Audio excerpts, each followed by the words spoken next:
Eto, mainit na balita mga idol. Eto mga idol, pinakaba ng mga Iraqis ang team ng New Zealand matapos ang mainit na outside shooting nito para bigyan ng konting kaba ang head coach ng Tall Blacks na si Jude Flavel. Matapos mag-end ang first half, naabante ng isa ang mga Iraqis. Struggle sa pagkuha ng momentum ang mga Tall Blacks sa first two quarters dahilan para i-take advantage yan ng mga Iraqis at magpaulan ng 3 sa unang 2 quarter.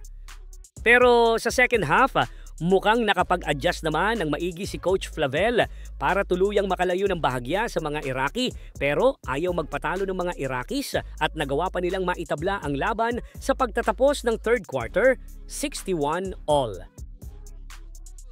Pagpasok ng fourth quarter, kontrolado na ng Tall Blacks ang laro at tuluyan na tinambakan ang team ni Demario Mayfield para umpisahan ng New Zealand ang tournament sa isang panalo. Sunod naman na maglalaban ang team ng Jordan kontra sa bansang India mamayang 7 p.m.